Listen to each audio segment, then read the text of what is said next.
kaj reči o avtu, ki v bistvu govori sam zase? Največ povedo številke, seveda. To je že 12. generacija, že več kot 50 let je med nami in do zdaj so jih po vsem svetu prodali že več kot 46 milijonov. Corolla je pravi sinonim za globalni avto. Praktično povsod po svetu se prodaja v različnih karoserijskih oblikah, zdaj so na voljo 3 in pri vseh je po novem na voljo tudi hibridni pogon. Pazite to, Toyota se je čisto odrekla dizlom, vse stavijo zdaj samo še na hibride. Oziroma, v ponudbi imajo tudi 1.2 turbo, ampak še to bolj zato, da lahko konkurirajo tudi cenejšim avtom. Ne glede na ceno avta pa ostajajo 3 vrednote, ki jih svet razume pod imenom Corolla. To so kvaliteta, zanesljivost in vzdržljivost. Šef znamke Akio Toyoda je leta 2014 rekel "No more boring cars". Nič več dolgočasnih avtov in evo, nova Corolla je zanimiva.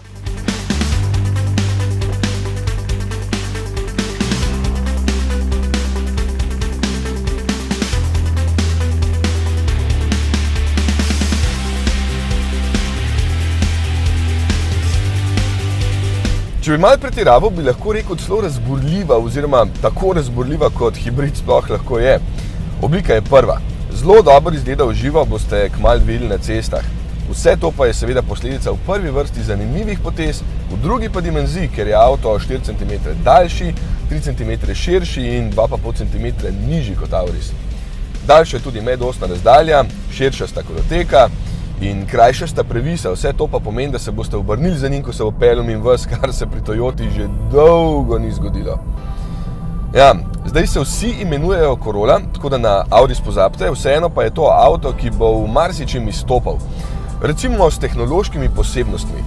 Ima največji projekcijski zaslon v razredu, 10 palcev meri, tukaj pred mano je kombinacija klasičnih in digitalnih merilnikov na 7-palčnem zaslonu, potem pa je tule še 8-palčni zaslon za multimedijo.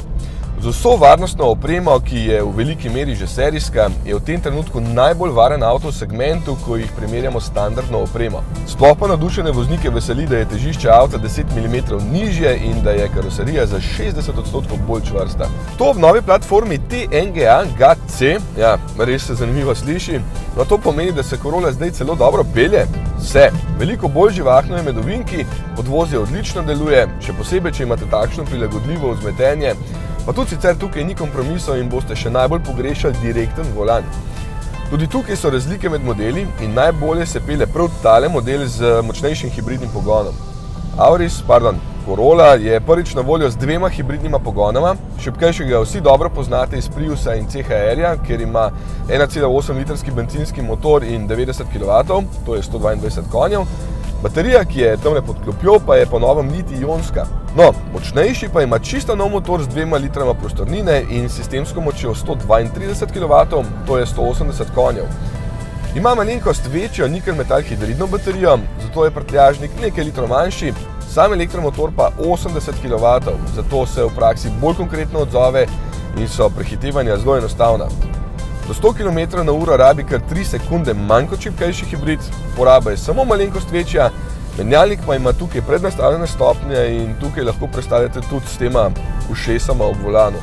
Šibkejši ima še vedno klasični hibridni menjalnik ECVT, pri katerem je tudi program B, Brake, ročica pa je zdaj bolj klasična, kot vidite, ne pa tisti mali štrcelj, kot je bil včasih. Ja, na voljo bo tudi navaden motor 1.2 turbo s 85 kW, ampak bo baje v Evropi kar 86% hibridov in res ne vidim razloga, da bi bilo drugače. Ko so recimo delali analizo voznikov v Parizu, so ugotovili, da s takšnim hibridom, ki se sam polni med vožnjo, kar 73% časa vozijo v električnem načinu, ker se v velikih mestih res veliko stoji na mestu. Pri tem naj bi samo na elektriko prevozili 63% poti. No, to so pa že fajn podatki, kako učinkovito zmanjšati porabo goriva in poskrbeti, da bo zrak v mestih čistejši.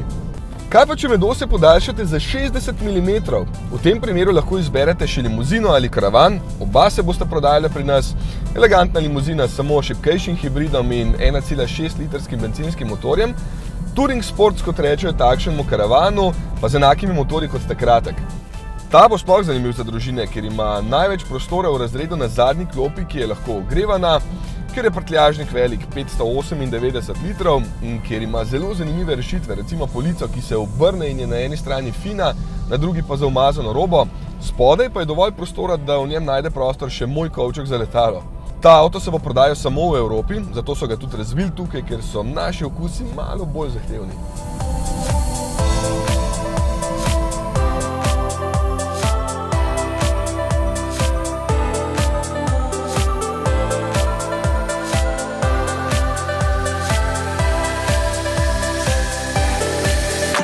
Bomo videli, kako zahtevni bomo kupci. Najcenejša Corolla pri nas stane slabih 16, najcenejši hibrid pa malo manj kot 19 000 evrov.